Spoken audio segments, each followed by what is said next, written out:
always loved music. I was the girl who was like, here's your playlist I curated, or I guess not playlist, CD, mixtape, whatever. Yeah. And I would like write on the back too, like if you like this band, you'll love this band. And I just like I would do like a questionnaire too before, like, what kind of music are you into?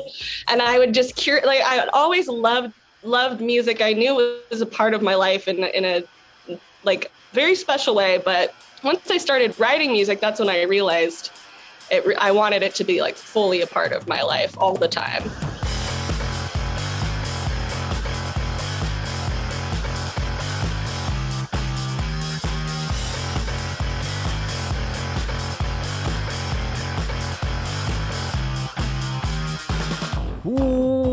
Welcome everybody to Casting for Two, the podcast, as always hosted by me, Chris. Welcome everybody to episode number 488. I hope you guys really enjoyed September. Nothing but returning guests. It was a lot of fun. I love doing themed months. It's just so much fun. Of course, I got to talk about castingfor2.com, aka Linktree, because it's my Linktree. It'll direct you to all the places the podcast is available on many other services. And then if you want to leave me a SpeakPipe voice message, please do. I need answers, or not answers, I need questions. People leave me questions and I answer them on the other monthly podcasts that I like to do. So please go and do that. Castingfor2.com. Super easy to go to. Bada bing, bada boom. My guest today is a phenomenal singer, songwriter, musician, just person in general. Madeleine Mathews, aka half of the band Child Seat. And they have an album that came out closer to the end of summer called Bad Holiday. Madeleine was just such a wonderful person to talk to. And you know what? I'm done talking because we need to get into this episode, all right? So everybody sit back, relax, and Madeleine, take it away. Are we sharing videos, or do you want me to, how are we doing this thing? I was born without a face. So, oh, okay. Yeah, no. Perfect. Yeah. Awesome. Yeah, no, I just like doing, audio because... Okay. Yeah, totally. We can just be chill. Yeah. I hope you didn't get dolled up though. No, okay. I wake up looking, with makeup on. It's just how it is. Yes, of course. Same but here. I also don't have a face, so. Yes. You have a drawn on face, so it's okay. Yes. It works. Perfect. Yeah, because I've always just done audio only and remote, and whether it was Zoom, Skype, whatever. And there's some people who's like, oh, I got dressed for this. And I was like, I'm sorry, but you didn't. I always tell people, like, wear your PJs. I don't care. Yeah, I work from home, so I'm like right now I'm rocking the pajamas on the bottom. So Perfect. We're good. Perfect. I had meetings all day already. So do you as somebody who also used to be work from home, did you have a work section and then turn around and this was the the art section, the music section, whatever section? Oh, as far as working and music balance, or yeah. Or what do you mean as far as the working from home thing? Is it all mixed in, or do you have a dedicated? Okay, this is where work gets done right here, and then in this corner, this is where the music happens. I went part-time to pursue music more last year, but we went remote before that, which like everybody did. But yeah, at home I did have a designated desk, but it usually migrates to my bed. Unfortunately, that's not good for my back. Yeah. But as far as music, I set up the vibe a little bit different. I usually will record demos in my bed as well, but I'll like light candles and light some Palo Santo or whatever, get some tea. As for work, I'm like, coffee. Yeah, caffeine. Yeah. Caffeine. It's so funny that you say that. There was one point when doing this podcast, I did everything through an iMac that was already pretty old. And then once that died, I switched it over to my laptop because I was just like, I need something that can edit. Like, I just need something. But it was so nice because I would do podcasts from bed. I would just lay down, me looking up at the ceiling, the head on pillow, and just like, so tell me, how did you get when did you find out the music was something you wanted to pursue? And, it was fantastic. Like a level of comfort that I wish I continued to this day, but I didn't. No, well, it's never too late. yeah. It's and so my rational thinking, like I always like a desktop because I feel like, okay, that's work. This is the work station. Yes. And then it's just like, oh, well, I guess no more just chilling in bed. But that's okay. It's good to make them. I mean, it's nice because I go in the studio to record and do most of the music, so I do get a separate space, and that's like my magic zone where I can hone in. But you have to make do when you're in a tiny apartment. I live with my boyfriend and our chinchilla, and like it's just kind of wild in here a lot. So whenever he's at work, I try to hustle in some songwriting or whatever. Quick, hurry, record. Yeah, exactly. Oh, he's gone for 5 hours. Let's go. It's pretty much how it is. So, speaking about the recording studio, I've never really asked anybody about it, but, well, I guess we'll kind of backtrack a little bit. How long have you been writing, performing, and recording music? It all started.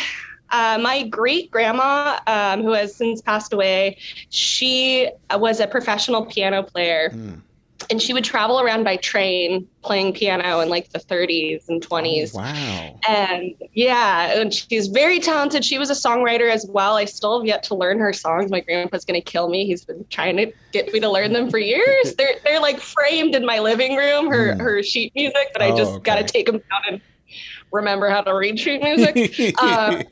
But when I was younger, when she passed away, my grandparents were like, well, nobody else in our family is doing music anymore. So we're just going to pick one of our grandchildren, you. And they picked me. And I was really reluctant. I hated piano recitals. It was awful. I was about 8 years old when I started. And I would make up excuses to not go to recitals, like, oh, we're going on a fishing trip this weekend that I've known about for another one, you say? Like yeah, exactly. And I really didn't like it, but I realized I loved writing music. I just didn't love necessarily whatever the teacher gave me. So it took me a little bit of a while to actually start writing music and learning. They don't teach you a lot of like music theory or chords when you're learning piano. It's mostly just like read the sheet music and here's a song, play it. But I got really interested in songwriting and learning like what the actual chords were, so music theory. And that was more in my teenage years when I was angsty and I wanted a way to like release whatever. Mom's being annoying and I want to talk about it somehow. Yeah. And I couldn't sing. I really wanted to sing. I listened to a lot of artists, like strangely enough, if you know, like Joanna Newsom is a really weird one to go off of, but I loved her. Nora Jones. I'm trying to think of like, there was a lot of folk female artists I loved. And I would just kind of try to see how they did it and replicate it. And then it kind of formed into my own voice. And I just taught myself over the years. And I'd say it started trying to sing around 16. Started playing open mics, started writing songs. I was wanting to do soccer in college. And that was my goal. And I ended up tearing my ACL and meniscus my senior year. So that was a no-go. I couldn't play. So instead of when I was spending the whole year going to practices, I went home instead and started just writing music. And I fell in love with that instead. And I'd always loved music. I was the girl who was like, here's your playlist I curated, or I guess not playlist, CD, mixtape, Yeah. whatever. Yeah. And I would like write on the back too, like if you like this band, you'll love this band. And I just like I would do like a questionnaire too before, like, what kind of music are you into? And I would just I always loved music. I knew it was a part of my life in a like very special way. But once I started writing music, that's when I realized I wanted it to be like fully a part of my life all the time. And so I'm sorry, this is so long-winded. No. It's perfect. I went to college for music industry because I was always told when I was younger, I'm sure a lot of people are like in a creative field, is you're not gonna make it as a musician.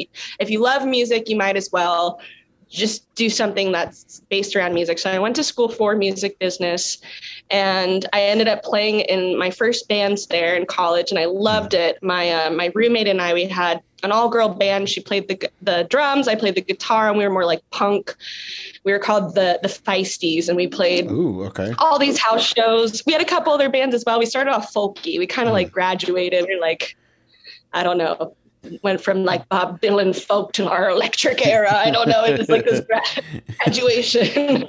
And we had so much fun. And I just kind of was like still in that mindset, I'm going to go after this. I'm going to move to a music city and get a music industry job. And I was really good at it. And I was the head of like all of the music industry programs at my school, and just immersing myself in it. I did the radio station, all of those things. I had my own radio show, and my name was DJ Spinderella or something. Nice. Yes. I'm sure that's someone's name, but I thought I was so cool back then. My show was called I Knew Them Before They Were Famous, which is like trying to be like hipster trash, basically. Yeah, nice. But it was really fun, and then I ended up moving to LA. I got signed to this small indie label who signed a solo project that I still go under, which is Mod, and that's my solo music. But I signed with them for an EP, moved out here to LA, and just started trying to get jobs in the music industry. And I was really lucky. I moved here and immediately kind of got swept up in a lot of really cool things. I got to open for some really big bands and started working some cool jobs. And then I met Josiah, who's my writing partner in Child Seat. Just really randomly, he is my mom's cousin, who I don't know his age, but he's older. He's probably in his 60s or 70s. Sorry, Doug, if you hear this. He loved his band, Josiah's band, for like he's been going to his band forever. Josiah is really well known around town for recording a lot of popular indie artists. And he sent him an email and said, "Hey, my cousin's here. She just moved here. She's fresh-eyed, bushy-tailed. You should meet up with her and do a co-writing session." And Josiah ended up loving my EP that I had put out, and we immediately clicked, had so much fun, and began just writing for my solo project. But yeah, most of my time in LA was spent pursuing my solo music up until last year when we formed Child Seat. But I'm really, really lucky because of the studio. Josiah owns his studio. He rents his studio out and has been there like 15 years. And so we have a built-in system. Like I can just go record there anytime. So we're constantly creating, which is really, really nice. So yeah. Anyways, that's my long-winded thing. But yeah, that's kind of the little Maddie hating music all the way up to now. Playing in LA, and like I said earlier, I ended up getting a really great job. I still work there. I love it. Right before the pandemic, in a music industry job, and then last year, I think just the pandemic made me realize that I was I was working and working on really cool projects with other musicians, but I wanted to ultimately be the musician that we were working for. And it was kind of breaking my heart a little bit, even though I love, everybody that works there and didn't want to leave. I cried like for days when I quit, but I ended up staying on part-time, and I'm very grateful for that. So, but yeah, that's, I just realized I life's short. I want to keep trying. So. Yeah, I mean, and definitely when you want to pursue something and you have that passion, why not? Who knows how long you're going to have that flame going. So while it's lit, let's do it. Let's go. Exactly. I totally get that. I've there's been occasions in my life where I've had steam for something, and then I get older, and then there goes the steam, and then and then I'm just like, what happened? What could have been? But just kind of something that I wanted to touch on a little bit is creating a playlist is an art form on its own. And I love the fact that you had questionnaires for people to answer, and just to add that extra level of personalization and thought. There have been times where my friends are playing video games and they're like, "Hey, Chris, put on some music." I'm like, "Do you realize what you're telling me what to do? Like, this is not I'm going to throw in a CD or a record or a Spotify playlist. No, this is a commitment here. Like, like you don't get it. And then I storm out of the room because it's too much pressure. Pressure's too high. Yes. Yeah. It's like, no, I'm responsible for the vibe. You don't understand. Yes, exactly. I remember parties back in college. I would make playlists, or I would put on music. For a while I was going up to, I'm from Northern California, go up to Tahoe, and there's like a pretty big party scene. Sorry, Mom, I was under 21. And I would put on music that I just wanted to play because I wanted the vibe to be right. And I thought it'd be cool, but nobody got it. They're like, Maddie, my friends to this day are always like, don't give Maddie, those specific friends, don't give Maddie the playlist. Like, don't give her the iPod, This music is making the beer taste bad. Yeah, this is an E40. I can't get crunk to this. I want you to Oh my God, you just said crunk. That's awesome. Yeah, that was the time for that word. Remember when we all would just get crunk? That needs to come back. Oh my gosh. Well, maybe it will. Maybe that'll be a Child Seat album too. The Getting Crunked. Oh my! You know what? Look, if there's one thing I like to do is I like to give people, I like to plant seeds in people's heads on what they can do for their next project. And again, if you do get crunked for your next project, I don't want any kind of financial reimbursement, nothing like that. It's my gift to you. Oh, thank you. You're welcome. We'll have like a size 6 font on the back of the album. Just like, thank you. Again, I'm not telling you to do it. I'm just saying, if you do it, I'm honored. 10% royalty. Look, what again? That's up to you. I'll frame it and put it in my wall. But no, and just kind of going back to the very first question I had in my head. When it comes to a record studio, it's something that is like, what kind of experience is it for you walking into a record studio, especially when, in college or to this day? Like, is there some sort of like, magical experience that I've had at one, or just going into one? Yeah, that you've had. Yeah. I'm trying to think of, in college, I was lucky enough. I went to Chico State, which is also a party school. I was a good girl, but they had a really cool recording arts program there where you could sign your bands up to it was like this lottery where you would go. It was open 24 hours. So whatever time you got to go in there for like 2 or 3 hours with your band. And that was the first time I ever recorded. And it's this huge studio. It's like something that you would imagine some big artist recording at. It's beautiful. We got pulled, I think, for like 2 a.m., which was awful. Yeah.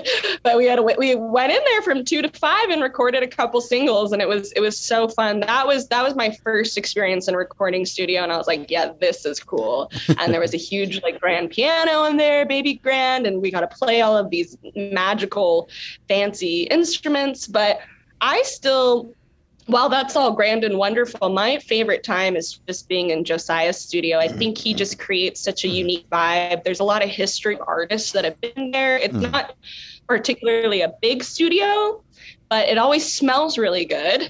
It's got very vibey lights. And then I think just like the presence of the person recording you is also a huge part. He's just really comforting, but there's just something magic there, and he just knows how to get that mix right in your headphones when you're recording, and you can just like lock into the song and feel like you're on a different planet. But yeah, I don't know, that's my favorite place I've recorded at. Definitely, I've been to quite a few studios, but it could also be that we're just like such great friends that it just feels extra special in that way. But I don't know. You don't need anything too fancy in the long run. Just gotta sound good and feel good while you're doing it. So. Yeah.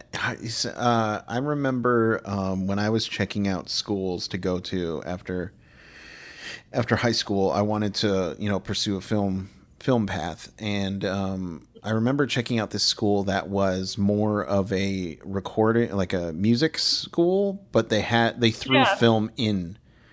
And cool. It was cool. I remember seeing the recording studio and just being, oh, that's cool. Where's the film equipment? Because I was so like geared towards film. And I remember being so let down because a lot of the film equipment was, stuff that was just thrown, they went to Best Buy and here's a camera. And I was just like, what is this? This is not.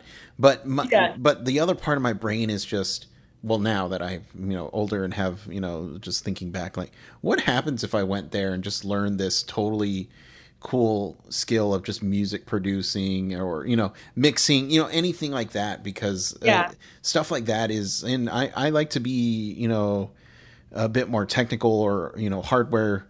Like, give me more knobs, give me more faders. Like, the more I can learn, the better. And, I'm just fascinated with that process because I've just been to one recording studio, but it was just besides that one, it was like my friend's home studio, and it was cool. But I'm just always curious about that big grand experience. So it's almost more nerve-wracking to me to be in a fancy studio recording things, or I don't know. Yeah. I just like I'm gonna bring this place down. Oh no.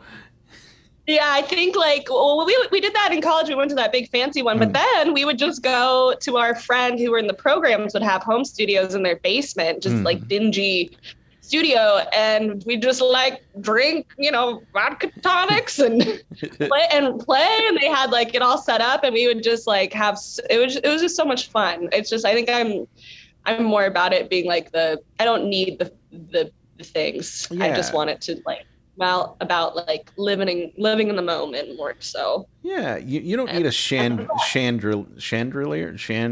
I can't say chandelier. Chandelier. Yeah. I don't. Wow. I don't. Look. I swear I didn't drink. That just sounds words are hard. They're so hard. I can't wait till we just stop using words and it's just grunts. Perfect. We'll retreat back to grunts. Yes. I can't wait to be a podcaster during that time. It's going to be phenomenal. But and so you're saying that you went out to LA and working on solo stuff with Josiah. When was the moment that you said, "Hey, you know what? Instead of just me, why don't we just turn this into a group thing?" So we'd always written some songs together, a couple of them for my solo project. Some we were hoping to start writing for placements. But of course, this Rona came in 2020 and Josiah and I had only written together in the studio. That was like our writing process. Was we would write together. We'd start with like a bass line or something. It would just be kind of more organic. And then once the pandemic happened, everything went remote. And so kind of the worst word ever that we use at my job is pivot. Everyone had to pivot and figure out something new to do. And I ended up writing a couple songs remotely where Josiah would send me instrumentals and tracks and I would top line them. I would come up with the lyrics and the vocal melodies on top of them. And I ended up doing one for Maud that was super fun. I ended up moving back home to my hometown, which is up near Tahoe in Northern California, and lived with my mom. And we were there for about 8 months. So I really kind of stopped doing music, but Josiah and I were still tossing some ideas here and there, just very sparingly. I had become pretty depressed, like I'm sure a lot of people were, and kind of stopped writing and thinking maybe I wasn't going to do music anymore. Maybe I, become a mountain girl again or something. Yes. And the next logical step from music, mountain girl. Mountain girl. It was a great time though. I'm really appreciative of that time because I got to go up to, we have a family cabin up near Shasta, and we got to go, my boyfriend and I would go, I was remote, so I could go work there for weeks at a time, and it was beautiful. I got to write a lot of songs, like just sitting out in the snow under trees. And anyways, long story short, moved back, got a sweet vaccination. So we were able to go back into the studio together, and I was going to finish my mod album, which I had been working on for like almost 6 years at that point, 5 years. It'd been a really long time. And we'd always, when we were writing songs, Josiah had this silly name, Child Seat. And we're always like, oh, that's our Child Seat song. Like it was our fake band. So if we'd come up with some like stupid song or it's something that really didn't fit my sound, it was our Child Seat song. And we'd always, we're like, that's our band. That's not really a band. And so I guess we accidentally like manifested this Child Seat thing. In September of last year, Josiah got COVID, and he was sick for about a month. He was pretty sick. I think he got Delta, which was the big boy. Oh, no, yeah. And he was knocked out. And so I couldn't go in and record my own stuff. So he had been stockpiling a ton of tracks over the years, especially during the pandemic when he wasn't doing anything. And he sent them to me, and I loved them. And we ended up writing our whole album, I would say pretty much within that time period, maybe a little longer, of him having COVID. He just kept sending over tracks, and I loved them. Like they were so great. They were nostalgic. There was like 80s vibes in there. There was music I love, like that hipster trash MGMT era. So like I was like, this is like that music. I don't know. Like this is music I would love to it gives me a nostalgic feeling that like I would have loved to have made this music at the time if I knew how to sing at that point in time or anything. And so we started doing this, and we're like, oh, these will be maybe placements, or it's like, it just does not fit my sound. My sound was more blues rock. It's more just like indie rock, folk. It really just total opposite. And then once we kind of crafted about 10 or 11 songs within about a month and a half, we were like, wait a second, should we just put out an album as Child Seat just for fun? And then we started showing the songs to people, and they loved it. And we're like, what? Well, I don't know. Maybe we should start a band. My band had dispersed over the pandemic. Most of my bandmates, not all of them, moved away. So it was really hard for me to get session players. I had a really tight band, and I was just kind of dragging my feet on putting together things for that, just because it's hard, and it's still post-pandemic, or we're still in a pandemic, but a lot of people are like, I don't want to do anything. So Josiah and I were ready to go, and we just decided to we just decided to become a band. It just, I don't actually know like the point, but we were just like, oh, Child Seat, here we go. And we started playing shows like we've only played 5 shows at this point, but we just, it's, I don't know, it's coming together. So yeah, it's so funny how just spur of the moment, you know, going with the flow, just how things just kind of fall together, and it's just like, oh my gosh, this feels so much better. It feels really good, and it's so great to have an amazing partner as well. Always done it all myself for the most part. And it's just, I don't know, it feels really good. We both bring a lot of different things to the table. Josiah obviously is a super talented audio engineer, mixer, and I have worked in social media for music clients, and I've worked in, I've done a lot of like video editing and photography editing, and I don't know, I'm trying to think of what I do. I do stuff, songwriting. Yeah. But, I've edited all of our music videos. So it's all like a collaborative process. So he definitely has like his side of things. He's been around longer than me. He's older than me. He's about 20 years older than me. So we also both come from different eras, which I think makes it even more special because he grew up, you know, music in the 80s and 90s and loved that music, and I grew up listening to like music in the 2010s in high school, and so we bring together these two different aspects of influences, and I don't know, it's so fun, and we also just became really good friends over the past 5 years of working on my stuff together too. So it's funny how things happen sometimes. Yeah, and then, you know, just kind of hearing you know, talk about it, like you guys are the dream team, like you got everything covered. So yeah, it's like I of course this was gonna, you know, work out and happen. So that's, and we actually started a little business before the pandemic. That was it was really fun too. I guess that's kind of when I realized we were good partners as well, was we started something called Cave Studio Sessions, which we recorded and curated live video sessions in his studio of local bands, and I would film it and edit it, and he would record it and mix it, and it was all free. We just started with bands that we really loved and we thought were really cool, and then also friends bands, but it was a great way for us to network as well and meet other musicians who have now become friends of mine who I didn't know before. We did that for about a year until the pandemic, but people still ask us to this day, can I do a Cave Studio session? We're like, we're a little busy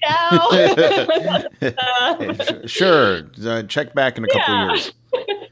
But we did lay down the groundwork because we do live session videos now in his studio. We've been recording them for our band, which has been good. So nice. But that was a good time. Nice. And so for the people at home who would like to pick up the album, follow you online, you know, check out other aspects of the music that you guys do, where can they do all that?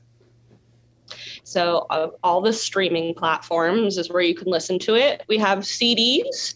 Unfortunately, vinyl is just clogged up. Yeah. So we probably won't be getting our vinyl until January. I think we ordered it last January, I want to say too. So we are doing pre-sales for that, which is on our Bandcamp. Or if you just like want to shoot us a message on social media, we can set up a pre-sale for that. But as far as social media, we're at Child Seat Music on Instagram. I believe it's the same for Facebook as well. We have TikTok. We are attempting TikTok, which is funny. Good luck with that. Yeah, TikTok is one place I don't. It's we're still figuring that out. We're having fun with it though. We have a lot of like age difference humor, or you know, like I'm annoying. I don't know. We're trying to play with our whatever. You know, you never know. It's just that's interesting area to go in. I love watching them, but doing them myself, I feel kind of silly. And then I'm trying to think of what else. But yeah, those are pretty much the places. Mostly just, streaming. We have some really fun DIY music videos that are out on YouTube. Our buddy Jeff Schroeder, he's the guitar player of the Smashing Pumpkins. He's featured on a couple of our videos as well. We got him to do a green screen and got to blow like a fan in his face because he has glorious long hair. So we wrangled him to do those. And yeah, those are all the places. Fantastic. For now. Yeah, for now, yes.